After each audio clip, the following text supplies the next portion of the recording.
Dr. Elwing, Dr. Shaw, thanks for being here and having us here at the University of Cincinnati. Let's talk about portal pulmonary hypertension and liver transplantation and how this impacts eligibility. Sure. I'm going to let Dr. Shaw start. So what typically happens is when we're working up a patient that has cirrhosis, part of the workup is evaluating the heart and getting an echo, getting a stress test, and commonly in those scenarios we will see that there's elevated pulmonary artery pressures.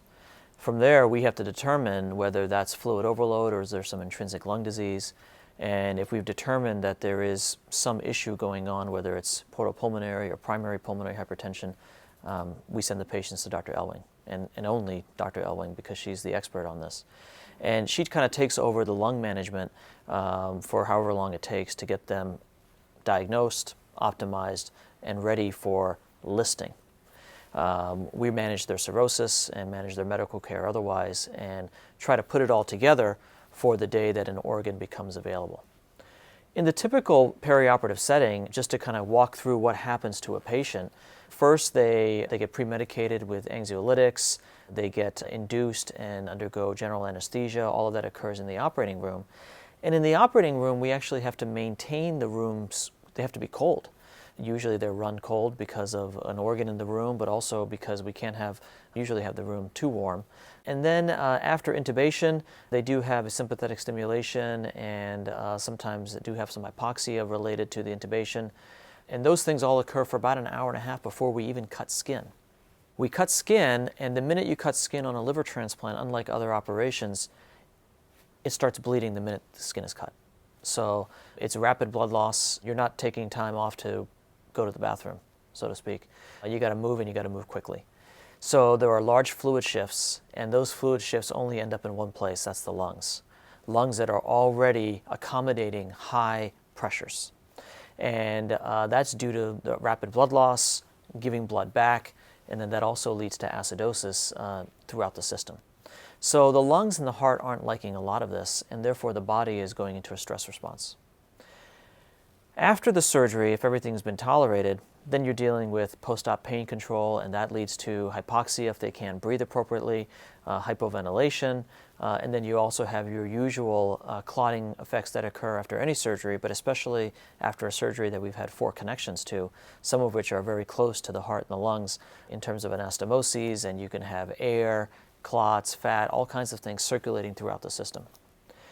I think in the setting where you're in it for the liver transplant, you have unrecognized portal pulmonary hypertension, and we reperfuse the new liver, and all of a sudden what happens is the patient becomes hypoxic, the pulmonary artery pressures skyrocket, and the death sign is when the systolic blood pressure is equal to the pulmonary artery pressures. No surgeon ever wants to see that. And that occurs because there is a rapid exchange of essentially not only toxins, acidosis, but essentially unrecognized pulmonary hypertension that then leads to right heart failure. That right heart failure leads to a liver that then cannot essentially decompress, and that leads to a catastrophe. And so then the anesthesiologist has to rapidly not only make the diagnosis, but then treat the patient. That's usually done first with an echocardiogram that has to rapidly be put down if we don't already have one in, and then trying to understand, okay, is the right heart working, is it not? And then usually what we do is we manage the patient with nitric oxide emergently to try to decompress the pulmonary hypertension and let the right heart the ability to breathe. If the right heart's not working, then we're not leaving the operating room. When we have known portal pulmonary hypertension and we're doing a transplant, already our alert is up from the minute we cut skin, because I know as a surgeon I can't have a lot of blood loss. The anesthesiologist knows that as well. Sometimes it happens, but we're now working extra hard and extra fast to make sure that we do a good operation because of the changes that I talked about. But when we reperfuse the new liver, in these cases where we already know that the patient's had a long history, Dr. Elwing's been involved in their care, we already have an echo ready to go, we already have nitric oxide ready to go in the room in case we need it. That's mandatory. And that's unfortunately something we've learned from experience. But those are ways that we're ready to go because of everything that's happened. So, as you just heard, this is very, very complex.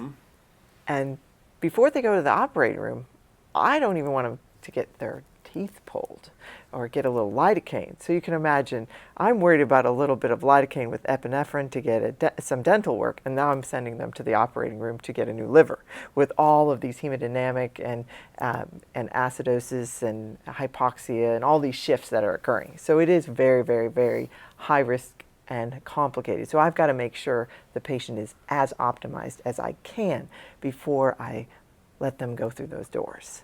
So how do I do that?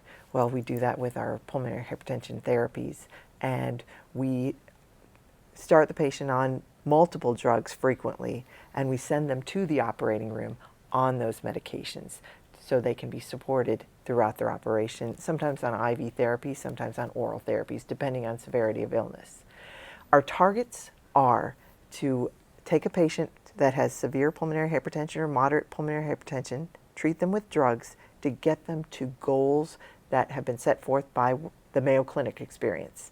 We know that if someone, as we talked about earlier, has a mean pulmonary artery pressure of more than 50, the risk of them not making it through the operating room in a previous center's experience is 100%.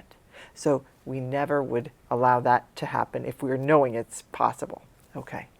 The patients who are borderline, 35 to 50, we want to make sure that those mean pressures are due to flow and not because of vascular resistance. So if we do have someone who has a mean pressure of 37 when they go to the operating room, I want to know that their vascular resistance is within acceptable limits, less than 250, and that just gives me some security that that patient will tolerate their surgery as well as a person without pulmonary hypertension, or sort of. We can talk about that a little bit more, but as well as another person with a lower pulmonary pressure. Our goal, however, is to get their pressures less than 35, and that's not always easy. We want that's just a little bit more than our cutoff for the diagnosis of mean of 25. So we have to really work hard, sometimes escalating drugs to reach those goals. In patients who have a mean less than 35, in the experience at Mayo, those patients did well with surgery. So if a patient tolerates this surgery, what is their risk then post-op? Just one point about what she's saying. She's being modest, but you can imagine how scary it is to bring a patient to the operating room that's living off a drug, off a small little IV, and if that IV gets blocked, the patient dies. And you're about to do a 6 to 8 hour operation, and they're living off a drug that's just going to be continuous IV, and then even after that, they're on it in the ICU. That scares the hell out of me. Mm-hmm. I know, and it's scary for the patients, and it is a huge undertaking for patients. First, they're told they have liver disease of any type, of course, and now I'm telling them they have to do this at-home ICU level care to be able to get the opportunities that their cohorts, that the other people that are affected by liver disease may not have to do.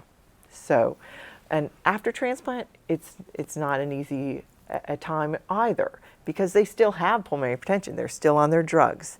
And we actually leave them on all their medications and then watch them very carefully after they go home as they recover to see if we can gradually take these medications away.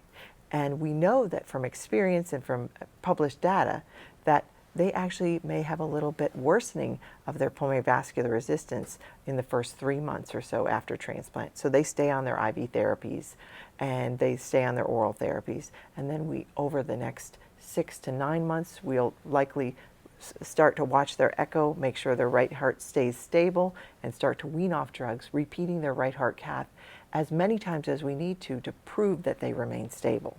And we take as many drugs away as they'll let us. We sometimes are left with 1 oral therapy or 2 oral therapies in patients with more resistant disease. Fascinating conversations, Doctor. We'll have to leave it there, though. Thank you.